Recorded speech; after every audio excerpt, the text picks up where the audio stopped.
Imaginin mo na lang kumbaga, imaginin mo na lang na mas gusto ni Junjun yung pangalawa niya na kukunin sa'yo na boyfriend niya noon kaysa dun sa una. Mas gusto mo, mas gusto mo Junjun yung pangalawa kaysa dun sa nauna. Ano ba lasa nung una kaysa sa pangalawa? Mas masarap? Junjun, pasensya ka na. Kasi sa totoo lang, mas masarap yung iba. Kaysa sa kukunin mo ulit kasi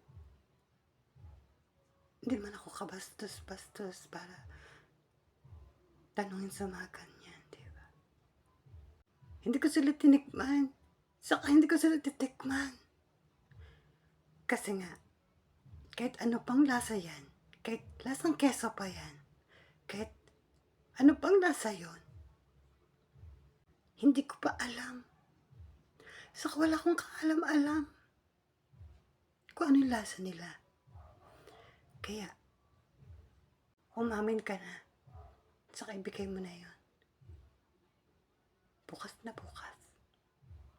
Paano yung role niya, Junjun? Sa Ni Hao Ma. Ang gusto mo, Chinese Finland.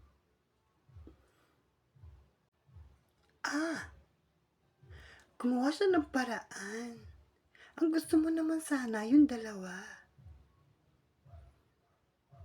Makikitikim ka pa pala, hindi naman pala kayo. Ang gusto niya kasi, sumikat din siya. Kaya, hinayaan ko. Akala ko ganun kasi, Junjun. Kasi, diba, minsan ganun ka naman. Kaya, tinutularan naman kita, diba?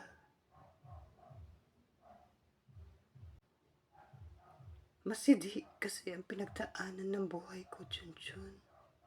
Kaya nagawa ko yun dahil napakasidhi ng buhay na pinagdaanan ko. Maaari ko bang ikwento ang kasidhian at kasagutan para sa mga hinahanap ko? Grabe naman. Sige, pwede. Hindi naman ganun si Junjun eh. Sige, ito mo nalang papuntahin sa amin. Yung dalawa, bukas. Sa'yo naman. Tapos next week kay Derek. Paano pag nalaman ni Junjun? Next week na lang. Sa taping. Diba? Binigyan ko yun ang pamasahe. Ba't humihingi pa rin sa akin? Ikaw na magbigay. Wala na akong bariya. Bahala ka dyan. Ganun? Akala ko masidhi. Pero kulang na lang. Maigit ako sa mga kaingitan na ginawa niya. 1 week pa sa'yo, Derek. Ayaw mo pa umamin? Kaya pala, ha? Ano pa? Akala ko dalawa lang kayo. Di ba boyfriend ka ni Junjun? Ba't nagdala ka pa ng 6? Pala ilan na kayo nandito? Magsasyam na kayo, ha? Kulang pa ng isa.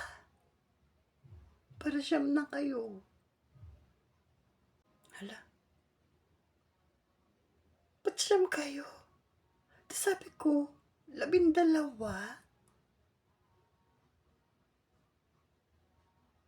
Ito naman kasi si Krong-Krong eh.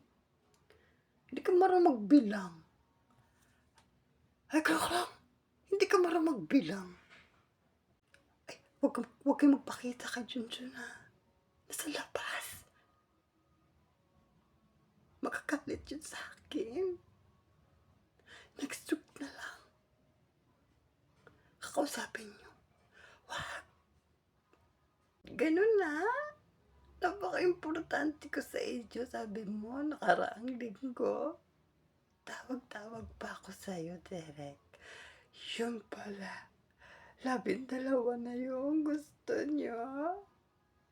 Bakit? Ba't nililihim sa'kin? Kasi nga,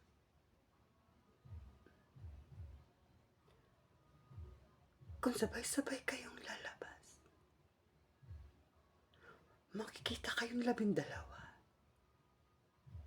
At least yung dalawa lang, kung dalawa lang mawawala sa akin. Bakit 5 yung pinadala mo? Sabi ko 2 lang. Yun ang gusto ni Junjun. Yung 2. Nandito yung 2. Mauna na kami. Gabi na. May taping tayo ngayon. Kahit 5 lang kayo dyan. Okay na sa akin to. Ayun, 5 kami. Tapos 2 kay Miyot. Yun ang katotohanan. 2 lang ang kay Miyot, 5 ang akin, 5 kay Derek. 2 sa'yo, Miyot, 5 kay Derek, 5 rin kay Krong. Ala, hindi ko kaya yun. Hindi ko kaya. 12 pala yun, ha? Ano ba pinagsasabi mo, Junjun? Yung 2, yun yung kataping mo. Wala nga akong pamasahe, di ba? Shortcutting nga ako kasi wala akong pamasahe, hindi ako makaipon. Kaya, lilibre ko silang pamasahe. Sila, 5. Papamasahihan. Pamasahe. Ay, maling mong hinala, di ba, Derek? Tamang hinala lang pala ako. Pinamasahihan niyo. Doon natulog sa inyo. Ang babait niya naman pala. Ay, ayan na sila. 12 nga. Di ba? 12 sila. Nandito na sila. Pinamasahihan niyo sila. Babayaran ko na lang mamaya. Pero doon natulog. Maghihinala na naman ako. Di ba din man kayo magkakatabi, di ba? May dala rin pa kayong toothbrush, sabon. Sabay-sabay kayo naligo. Sayang. Ito kaya isipin ko. Madami siguro. 12. Ayan na. Salamat. Magpahinga kayo. Sa'yo na yung yung mga script, mga role niya yan, ha? At least, sinabi mo yung totoo, di ba? Baka puti ni Junjun, di ba, no? Pero inasikaso ko naman ako. Nagsabay-sabay pa nga kami kumain sa kubeta. Sabay-sabay pa nga kami naglinis ng kwarto. Ang gulo-gulo. Bago kami matulog. Basta ako nagsipilyo. Tapos nagkwento yung isa, nag-iyak. Iyakan kami para kami sa ulo doon sa kwarto ko. Iyak ako nang iyak. Grabe naman. Talaga. As in talaga. 12. Napakayabang ko kasi kanina yung tuloy kinarma ko. May lahi ka pala talagang Chinese, no? Baka may tinago pa kayo, sabihin nyo na. Kasi, yun lang talaga yung iniisip ko ngayon. Baka 14 sila, 16 sila. Sabihin nyo na. Mas dadagdagan ko pa yung script, mga roles nyo, di ba?